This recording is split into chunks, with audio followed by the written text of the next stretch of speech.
आता आपल्या आवडत्या मालिकेचे संपूर्ण भाग मालिका प्रसारित झाल्यानंतर लगेचच पाहू शकता फक्त सन नेक्स्टवर. भारतातील प्रेक्षकांसाठी मोफत सेवा. मला सुद्धा तिनेच इथे बोलवलं म्हणून मी एवढ्या घाई गडबडीत आलोय. काय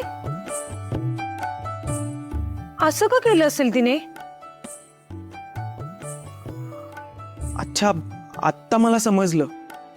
तिने जाणून बुजून आपली भेट घडवून आणली.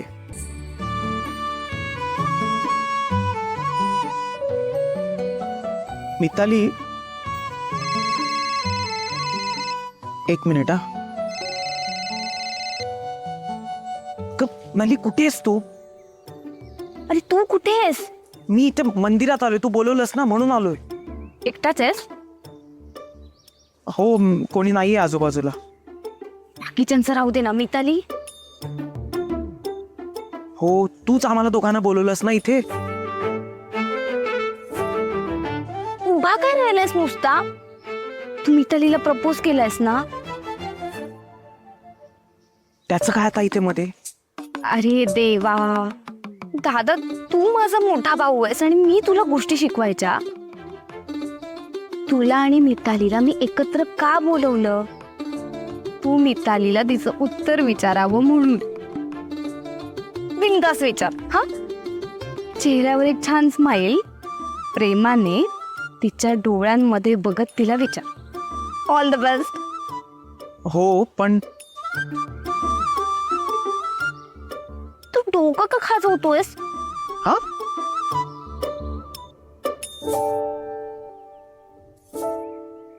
काय नाही तू विचार. All the best, all the best. Bye bye bye bye.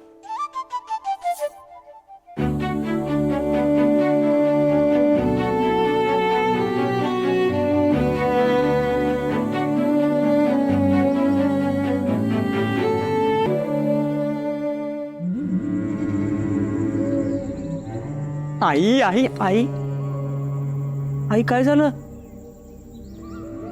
बरी आहेस ना? हो. काय मी तुला आता जे सांगणार आहे ना, ते जर तू ऐकलंस ना तर तू एवढी खुश होशील, एवढी खुश होशील, विचारू नकोस. कधी तिकडी नलिनी गावडे आहे ना, ती आपल्या ऑफिसमध्ये जॉईन झाली आहे आणि तिला बाबांनी बघितलं. बाबांनी तिला बघितल्यानंतर तो काय भडका उडाला ना ऑफिसमध्ये. बाप रे बाप, आई तू इमॅजिन पण नाही करू शकत ग. आणि तिला बघितलं म्हणून बाबा, वेद दादा आणि तिला एवढं झापलं त्या दोघांना मिळून. अख्खं ऑफिस असं दणाणून सोडलं बाबांनी. म्हणजे नुसतं त्यांना ओरडत होते. ऑफिस असं हादरलं ग ऑफिस पूर्ण. तर ऑफिसमध्ये काय होणार आहे माहितीये का? ती रोज ऑफिसमध्ये येणार. ती ऑफिसमध्ये येणार म्हणजे बाबा तिला रोज बघणार. तिला ते रोज बघणार म्हणजे त्यांचा रोज पारा वाढणार. ऑफिसमध्ये आता सतत काही ना काहीतरी घडत राहणार. आई तू केवढी ग्रेट आहेस ग. तू जो काही विचार केला होतास ना, तो आता सगळं सत्यात उतरणार आहे. आई अग, आई आई काय झालंय अग? मी एवढ्या उत्साहात तुला काहीतरी सांगण्याचा प्रयत्न करतोय, तू काहीतरी रिॲक्ट होत नाहीयेस. कळलं रे.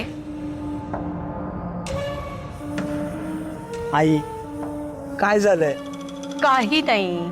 आई मला कळतंय ग, something is wrong with you. ते काही नाही झालंय बाबा. हे बघ, हेच तुझ्या चेहऱ्यावर मला टेन्शन दिसतं आणि बोलण्यामध्ये इरिटेशन जाणवतंय. प्लीज सांग ना काय झालंय. अरे संसार म्हटलं की असे छोट्या मोठ्या कुरबुरी होतच राहतात आणि त्यात बायकांच्या डोक्याला जास्तच ताप असतो. त्यात मला बरं वाटत नाही. डोकं दुखतंय माझं. हा, आत्ता लक्षात आलं माझ्या.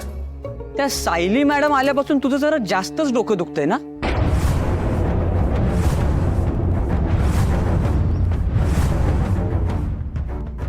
हो ना?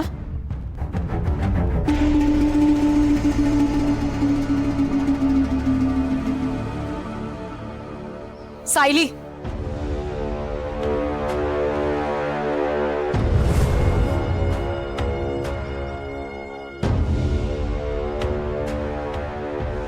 तुम्ही इथे इथे तुम्हाला कोणी बघितलं तर? तुम्ही साईडला चला, आपण तिकडे बोलूयात.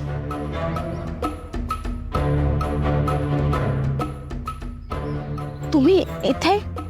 साईला तुला बोलले होते ना, मला वेळ काळ ठिकाणाचं काही बंधन नाही अगं. म्हणजे अगं म्हणजे मला पुढे काय झालं हे जाणून घ्यायचं होतं. मला माहितीये माझं इथे येणं फार धोकादायक आहे, पण तरी मी हिंमत केली सायली, कारण मला तुला भेटायचं होतं. कशी आहेस तू? मी बरी आहे. एवढं गाईत कुठे चाललीस? शाळेत निघाले होते.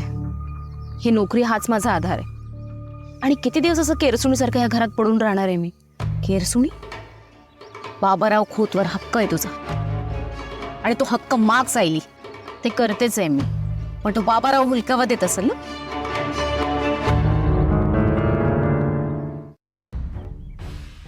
महाधूर्त आणि बनेल माणूस होतो, आणि त्याची बायको पण तसलीच. सायली, लक्षात ठेव, ते एकत्र येऊन तुला कधी बाहेर काढतील ना, कळणार नाही. साळसूतपणाचा आव आणून तो मूळ विषय काढणारच नाही. असंच होत आहे ना? हो, तुमचं म्हणणं अगदी खरं आहे. अगं, मग तू तुझा अपमान का विसरतेस? अशी निर्जीव वस्तूसारखी अडगळीत पडून राहशील, तेच पाहिजे त्या बाबारावला. कणखरपणे तुझं म्हणणं मान सायली.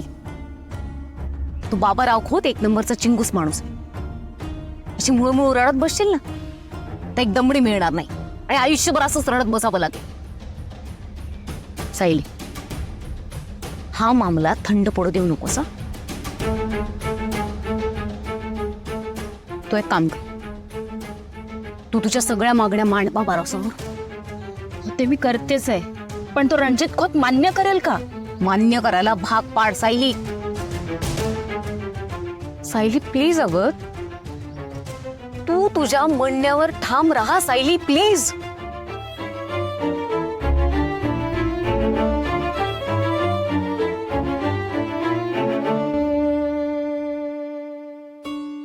मिताली, तुझं मत सांगायला तुला हवा तेवढा वेळ घे, पण जास्त उशीर करू नकोस. वेळेतच सांग.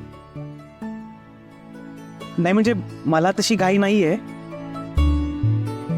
पण तुझ्या मनात काय आहे हे कळलं असतं तर मी पण रिलॅक्स झालो असतो ना. नाही, मला काही घाई नाहीच आहे, पण नलिनी आपली भेट घडवली ना, म्हणून मी विचारतोय. थोडं डाऊट होतं माझ्या मनात. मी सगळ्याच बाजूने विचार करते. म्हणजे बघ ना, तुझी नोकरी बरी आहे, शिवाय तू तर चांगला मुलगा आहेस, आपलं गाव एक आहे, तुझ्या घरचे सगळे मला छान ओळखतात. पण काय?